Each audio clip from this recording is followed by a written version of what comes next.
निश्चित रूप से पूरे क्षेत्र में कुछ ऐसे दल है जो काम पे नहीं सिर्फ जात और पात पे बात कर रही है। चाहे इधर से हिदायतुल्लाह खान हो, चाहे इधर से एनडीए पत्ता से रिंकू सिंह हो, अपने काम जनता के बीच नहीं रख रहे हैं कि हम क्या किए हैं आगे और आगे क्या करेंगे। सिर्फ भय दिखाकर, डरा कर वोट लेना चाहते हैं।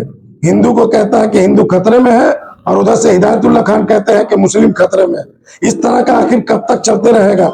यहाँ जुगसलाई के लोग वो से मेरा अपील है कि आप जात पात से ऊपर उठकर समाज हित में जो काम करता है लड़का, वैसे लोग, ऐसे प्रत्याशी को आप चुन के लाइए जिससे इस क्षेत्र का जो भविष्य तय होने वाला है, 23 तारीख को जुगसलाई के भविष्य तय होने वाला है, यहाँ के युवाओं का भविष्य जुड़ा हुआ है।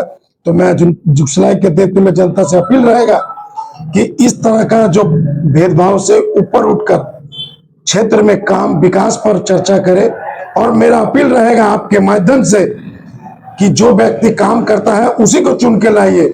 अगर इस तरह का नहीं होगा तो आने वाले समय में युवा पीढ़ी कहीं ना कहीं समाज में काम करने के लिए भागेंगे, क्योंकि उनको पता होगा कि काम करने वाला का जिद नहीं अगर होगा तो कहीं ना कहीं जात पात पर खाली उस पर भरोसा रहेगा। जीत जाएंगे तो पहली प्राथमिकता होगी यहाँ की ट्रैफिक व्यवस्था को हम लोग सुधारेंगे, क्योंकि जुगसलाई का एक व्यापार का हब माना जाता है और यहाँ लाखों की आबादी, बाहर से भी लोग आते हैं व्यापार करने। तो हमको लगता है जब तक हम लोग ट्रैफिक सुविधा नहीं देंगे तो मेरा व्यापार में प्रभाव पड़ता है। तो हम लोग को पहली प्राथमिकता होगी कि हम लोग ट्रैफिक की व्यवस्था दुरुस्त करेंगे जिससे व्यापार और बढ़े और हर वर्ग, जैसे चाहे ठेला चलाने वाला हो या टेम्पू चलाने वाले हो, सभी को रोजगार प्राप्त हो। बता रहा है कि आपका नाता कहीं ना कहीं आरएसएस से जुड़ा हुआ है। आप जो है हिंदू मुसलमान करके राजनीति से वोट लेने की कोशिश कर रहे हैं। देखिए, लोगों का काम है भड़काना। हिदायतुल्लाह खान कह रहे हैं कि हम आरएसएस के हैं और इधर अभय सिंह कहते हैं कि हम मुसलमान से पैक्ट हैं। हम है क्या हमको खुद ही नहीं पता चला। फुटबॉल की तरह मेरे को यूज कर दिया जा रहा है। तो मैं जनता से अपील करूंगा। आपका उन लोगों पे क्या जवाब है? आप क्या जवाब देना चाहते हैं ऐसे लोगों से? मेरा जवाब 27 तारीख को मिलेगा।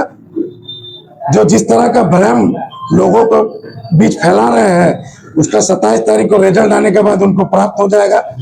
जुगसलाई की जनता भली भांति जानती है कि यहाँ काम करने वाले को वोट मिलेगा, क्योंकि हमने 15 वर्ष लोगों का सेवा में किए हैं और काम कर कर वोट आशीर्वाद मांग रहे हैं।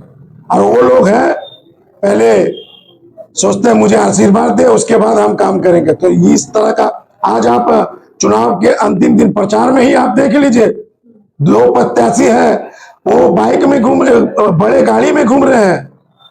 उनको जनता का आशीर्वाद पैदल नहीं चला जा रहा। जब अभी ये हालत है तो चुनाव अगर वो जीतते हैं तो उनका फिर क्या, जो जुगसलाई के लोगों से मिलेंगे कहीं ना कहीं दूर नाता हो जाएगा। तो इसीलिए सभी लोगों से मेरा अपील रहेगा, सोच समझ कर वोट दे। 23 तारीख को मतदान जरूर दे और सोच समझ कर वोट दे।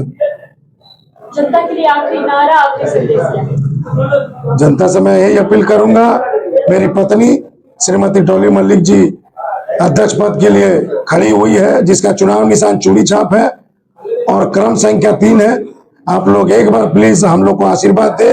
आगे काम किए हैं और अगर हम लोग विजय होते हैं तो और बेहतर तरीके से काम होगा, क्योंकि सरकार में राज्य के मुख्यमंत्री हमारी दल का है, मेरा विधायक यहाँ का है और अगर अध्यक्ष भी हम लोग हो गए तो कहीं ना कहीं जो जुगसलाई की विकास होगी तीव्र गति से बढ़े। देखिए, पहले बात तो जात पात में मत जाइए, सब हम लोग एक है और कैसा विकास लाना है वो ध्यान दीजिए। पहले भी हम काम कर चुके हैं, ये नहीं कि अभी चुनाव के टाइम में पहले आ गए काम करने के लिए, पहले भी काम कर चुके हैं। अगर आप लोग का आशीर्वाद, जनता का आशीर्वाद मिले तो जीत जाए, तो कैसे विकास लाना है जुगसलाई का वो हम दिखा देंगे। गौरी जी, सभी प्रत्याशी जो हैं बड़े बड़े वादे दावे कर रहे हैं, लेकिन मेरा आपसे बिल्कुल सीधा सटीक सवाल है कि जो बात आप कह रही हैं वो कागजों तक सीमित रहेगी, कैमरे तक रहेगी, या फिर आप वाकई में काम करके दिखाएंगे? कहीं ऐसा ना हो कि 5 साल के बाद मुझे फिर ये सवाल किसी और से पूछना पड़े। पहला बात तो हम लोग वादा करके भूलते नहीं, किसी पद पे ना रहने से भी मेरा पति 15 साल से काम कर रहा है, जनता का पति, सब जनता जानते हैं। और अगर जीत जाओ तो 5 साल बाद वोट मांगने का मेरे को जरूरत नहीं पड़ेगा, खुद आकर देंगे, इतना भरोसा है मेरे पर। एक बार चांस देकर देखिए।